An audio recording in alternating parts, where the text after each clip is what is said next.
It is cold today, folks. Today I'm going to talk to you about some of the mistakes I made growing loofah. We've all heard about them. Some of us use them as shower sponges. Let's find out what I did wrong. This is going to be an important video. Hi, I'm Bowtie Dave.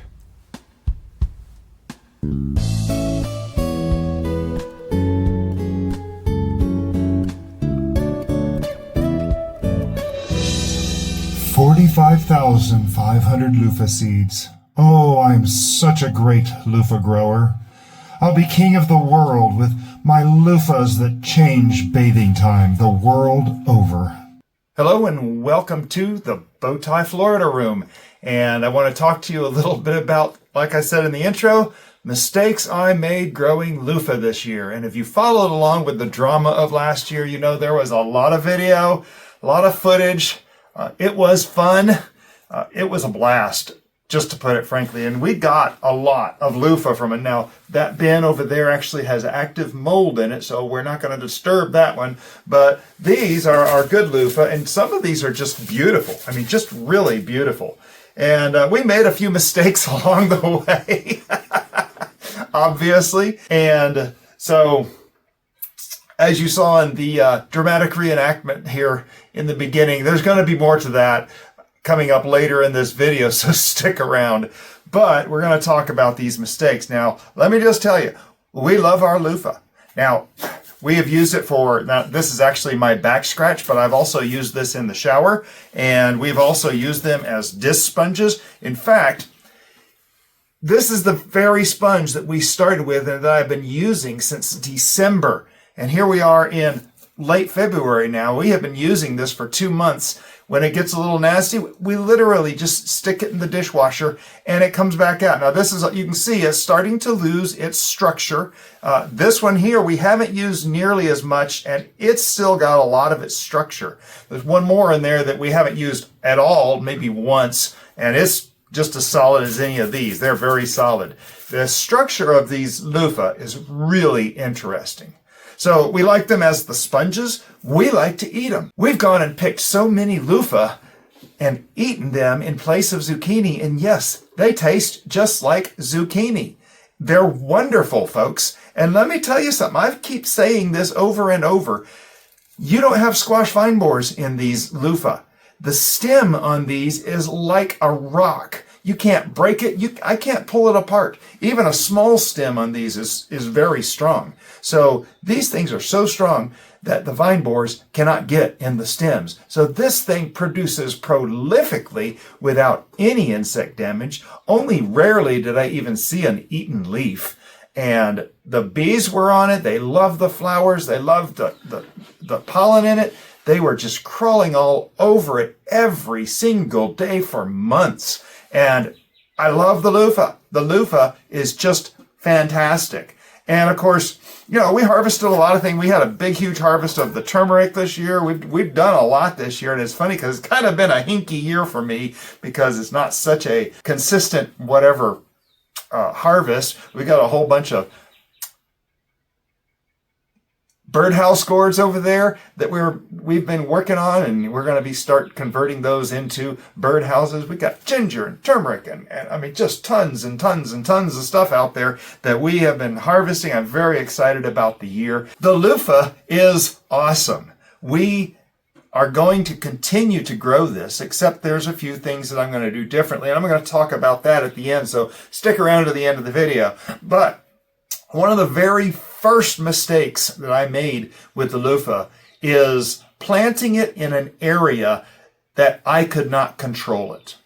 I had the arbor back there against that back fence next to the big tree, and I could not get around it easily to keep it in control. And so it got out of hand very, very fast. And so that's why it went 40 feet in every direction. I'll show this video several times here showing how far the vines went. It not only ate my garden, it also ate my backyard neighbor's garden.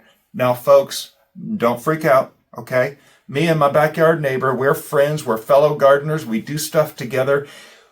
He did some stuff with the birdhouse gourds and it kind of grew wild in 1 year. The next year we did something with watermelons and the watermelons went wild. for over 2 years, we talked about growing these loofah and the year that we had last year. And we thought how cool it would be if it would just grow all over everything. And obviously it did. It grew over the world. It ate the world, the loofah that ate the world. He and I kind of coordinated with this and made sure and everything, but it was very interesting seeing the loofah eat his garden as well as my garden. One of the things that I thought was most interesting is the watermelon, the crimson sweet watermelon, continued to grow right underneath it and continued to make watermelon. It was the coolest thing. Some of my vines grew all the way underneath the fence, the trellis, the fence, and into the middle of his yard and still made watermelon. How amazing is that?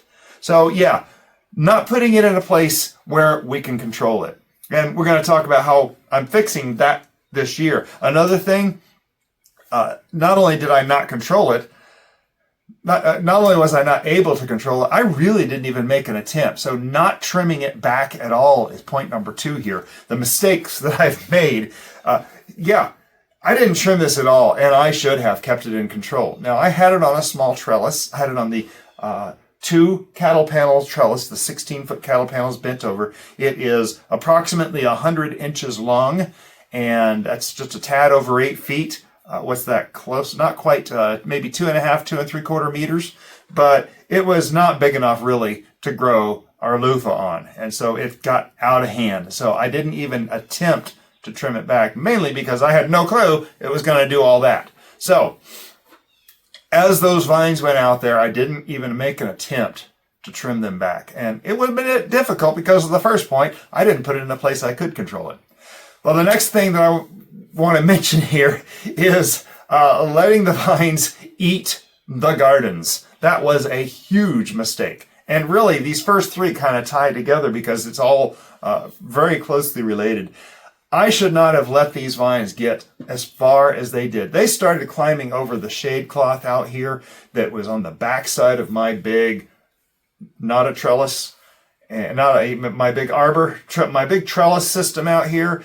And they grew over that into the beans. They grew, of course, my backyard neighbor's property. They grew everywhere, and they killed a lot of things. One thing, the beans. It just stunted the beans. Not only did I have a 50% shade cloth over the beans, these loofah grew over the beans as well, and just really hampered the production. Beans is another story. There's some other lessons I learned with my beans we'll talk about later. But, yeah, so it ate my beans. It damaged my brown turkey fig tree. My one brown turkey fig tree that's in ground. It started to pull it over. And it's been months now trying to get this thing back up straight and trying to get it to look good again and grow straight again. And I think we finally got it there. We'll be, in fact, we'll be trimming that tree here in the outer garden bed tour that's coming up real soon. So don't miss that. Be sure to subscribe so you can see what's going to happen, because we're trimming a bunch of stuff here in the outer garden bed tour this month. It's time. It's cold out there, by the way. Yesterday morning, we got below freezing for the second period of time in the whole winter. 3.5 weeks ago is when we got that 5 1/4 inches of snow that we got. If you've been watching the channel, you saw a lot of video of that. That was very exciting. I actually went to the beach and made cousin Bowtie Salty the snowman out on the beach. That was kind of funny. Allowing these things to grow over other stuff, that was just plain dangerous. Now, I did make a mental note on that watermelon. It seemed to coexist with the watermelon. Another mental note that I will make, it coexisted with the birdhouse gourds. Can you believe it? The birdhouse gourds grew right under it. Didn't phase it for a moment. Another thing that grew under it, the jasmine vine going up the big tree out there. It grew. It was not even 6 foot when the season started. It's all the way to the top of that trunk now in one season. It continued to gain height. And I am so excited this year for the jasmine because it's going to start growing around that trunk out there. And it's going to be just, can you tell I'm a little excited? Okay. So anyway, that's all about the control of it. Another, folks, okay. Here I have a bucket with 45,000 Loofah seeds. This is what we harvested this year from all those Loofah. There are more Loofah than what's here because we composted a whole bunch of them, but 45,000 seeds. And you think, wow, how many seeds did you plant to get that? Folks, one less. It took 5 seeds. That is all the vines that I grew out here. Everything covering out here was 5 plants. And I remember planting them thinking, oh, I'm going to plant maybe an extra 1. I would put 4 on this arbor. I'm going to put a 5th one on here. Folks, no. Unless you have acres and acres and acres of land for Loofah, don't plant 5 vines, okay? That was a major, major mistake, a very big miscalculation. It was fun to watch. Me and my neighbor back here, we just laughed. We had a good time with it. But yeah, so one seed. Well, we'll talk about that in a minute. So another mistake that I made is in the processing of the Loofah. Now, there's a few things about processing Loofah that was problematic. The first thing that we had trouble with is mold. And I had trouble with mold at every phase. In fact, I had to keep fans running in this Florida because everything was sitting out here in the Florida room. I had to run fans on these things to keep the mold from building up.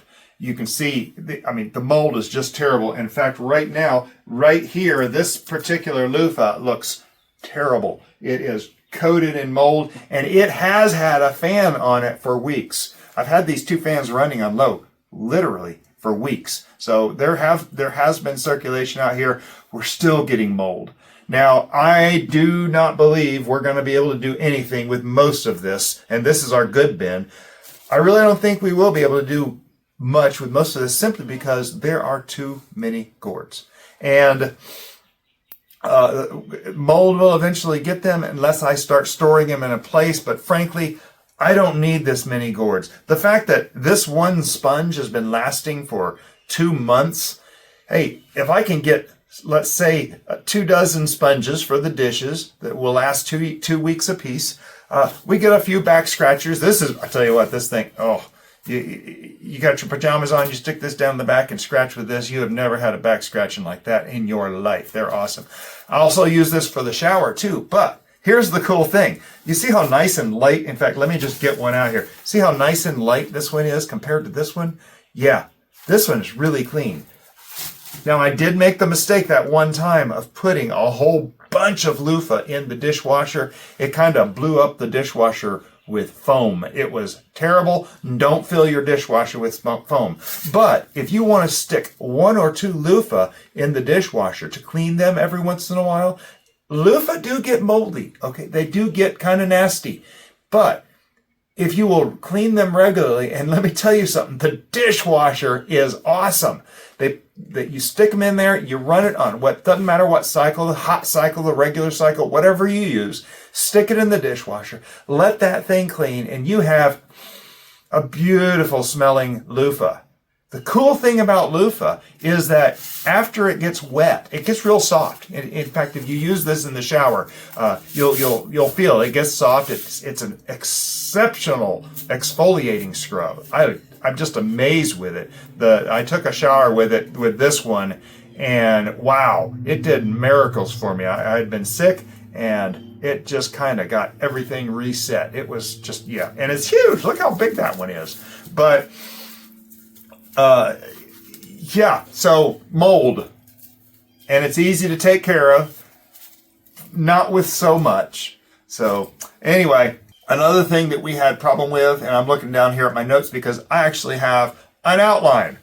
There you go, Tony. The next thing about the processing is how I'm going to process it. There were a couple of mistakes made. Number 1, the mold, of course. Number 2 is peeling these things wet. Now, when I peeled these loofah wet, they still have all the juicy goop all up the middle of them. These areas were not opened up, and I literally had to squeeze the juices out. Now, if they were strong and good loofah that were just in good condition, it was very difficult to break the sponge. So I could sit here and squeeze these things out really well and squeeze all the seeds out and the juice. And that was great. But continuing to process these was a bit of a pain. Now, the fact that I had so many of them made it difficult to get to everything. But we stuck them in the dehydrator, of course, and they sat in the dehydrator forever. Some of these took 2 days to dehydrate, and it was terrible. If it still had all that juicy gunk up the middle, you're not going to do anything with it anyway. And so one of the big mistakes was when I peeled these things wet. And what's kind of cool, because sometimes that skin would come off pretty easy, but it's so full of goop, just the meat of the loofah, not the resulting fiber part, but all the meat in the middle. It was a mess. Another thing that I did, this was actually the path to figuring out how to do it. And I want to leave these things on the vine until they are dry. They dry out, they feel light. And so you can actually feel them on the vine. If you shake them, you can actually hear the seeds shake. And that's kind of a sign, okay, this thing is ready to harvest. And the other thing is, and this is kind of cool, if the skin remains unbroken, it doesn't get moldy as bad in the middle. And so you leave it on the vine, let it go dry. Don't leave it till the cap pops off the bottom down there. That cap lets all the seeds out. Then you've got volunteers everywhere. And folks, I'm a little concerned about volunteer loofah plants in the backyard. I know there's a lot of seeds. I got these 45,000 seeds right here. How many other 100 seeds are sitting out there in the ground right now getting ready to germinate? Uh-oh. So yeah, I've got to keep an eye. In fact, I'm looking out there right now and I see some suspicious greenery out there where those things were planted.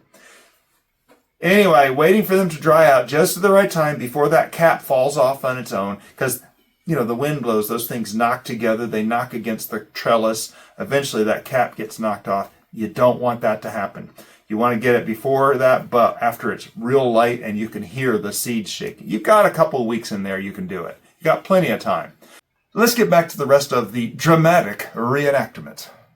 45,500 loofah seeds. Oh, I'm such a great loofah grower. I'll be king of the world with my loofahs that change bathing time the world over. The loofah consumed a whole trellis. It ate nearly 100 feet of chain link fencing. It grew over shade cloth and killed my beans. Loofah consumed a 17-foot tall tree trunk measuring over 11 feet in diameter. Those vines ate my neighbor's gardens and maybe even a child.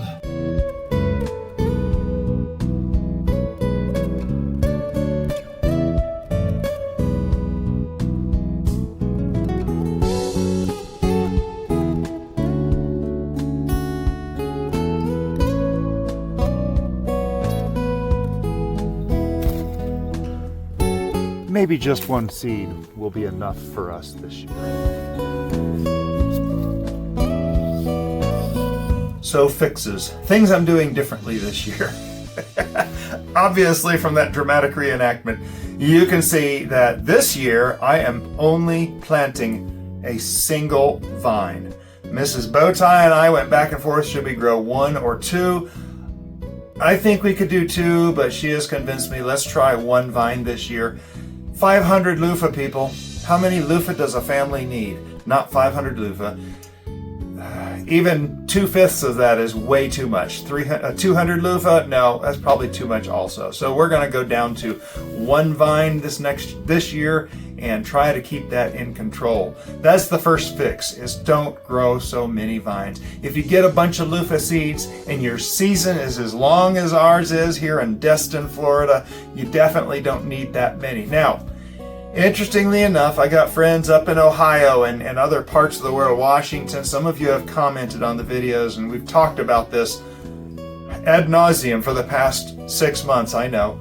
But some of you with shorter growing seasons, I'm kind of interested to see how you do. Bree Ellis actually grows these, and I cannot remember if she ever told me how many vines she grew. But hers seems to be in control. I do know she is not as scatterbrained as I am. She is a lot more planned, a lot more talented at this, And I imagine she probably controls her vines from growing all over her garden if she grows more than one vine. I don't know. That's a shorter growing season, so the shorter growing season may be good, but for our long growing season here in Northwest Florida, we're going with a single vine, and that's a 10-month growing season, so we got plenty of time. Another note, and I've mentioned this already, if you like zucchini, harvest them small before they develop the seeds, and they are a sumptuous replacement for the zucchini that you may be having trouble growing. The vines on these things are so hard, so strong, no vine borer can even cut into this. In fact, these things are so strong, you bend it in half, it won't break. It's crazy how strong it is. This thing is a rope. This thing is a very strong cable of vine that you could do some stuff with. I'm sure I didn't have anything to do with, so we threw everything out in, what was it, 3-4 trash cans worth of stuff for waste management to take away. It was kind of crazy. So yeah, plan on eating some if you like that. And now we are still eating it. Here we are, February of the next year. We grated up a whole bunch for loofah bread, and it's kind of like zucchini bread, but it's made with loofah instead. Exact same recipe, exact same everything. It's awesome. We've got half a loaf in the fridge right now that we're working on. I think we got enough for 1 or 2 more. Hopefully by the time we get through the rest of that, we will be starting to have loofah gorge growing so we can do it again. We're going to save a lot more. I think we only saved half a dozen bags, and we saved it, well, that's another video. But yeah, we only saved half a dozen because we really didn't know what we're doing. Now we know what we're doing. We're going to be saving some in the fridge. So that's exciting too. I've already mentioned leaving the gourds on the vine until they're ready to be processed if you're pulling sponges out. And that was a huge thing. I dealt with so much mold in here. Yeah, that was just nasty. That was the way to go with it. Another thing, the final fix that we're going to do when we peel the loofah, when it is drier. Now, let me tell you something. You try to peel that skin off of a dry loofah, and it is impossible. Well, it's not impossible. It breaks the skin, and you're like peeling little bits off, and it takes you forever. Well, what I did, and someone, I wish I remember who I saw this from. It was, I actually got the idea from another content creator, but before they started peeling it, they stuck this thing in a bucket of water. Now, interestingly enough, if you don't crack the skin and it's still whole, no mold, which is very nice, but if it's still whole from the vine, you stick it in the water, no water can get inside the loofah to soften it up. But once you just crunch it a little bit and stick this thing in the water, that skin just practically falls off. And you can see here, I didn't stick it in the water but for just a few seconds, maybe 10 seconds. The sponge inside became very soft, and the rest of it, in fact, I have a potential experiment here. Let me get a little water here on this sponge here, which is pretty solid. I'm going to stick this sponge inside here. This is from a recent seed starting video that we did. And you can see, once this thing's getting wet, this thing is soft now. This thing is all malleable and everything. Now, I just got a lot of dirt in there. I'm going to go stick that in the dishwasher. This is going to be as clean as that at the end of the next dishwasher cycle. So, doesn't even bother me. Oh, it needs to go in the dishwasher anyway. So, but, yeah, and like, whenever we use these, we'll use them for a couple days, and then you can smell, okay, that might be getting a little bit. You stick it in the dishwasher, clean it, brand new. So anyway, that's several mistakes, 5 mistakes we made on growing the loofah, and I hope you got something out of it. Comment below if you are growing loofah or if you're planning to grow loofah. Tell me, I would like to hear how long your growing season is if you're planning to grow loofah and how many you're growing.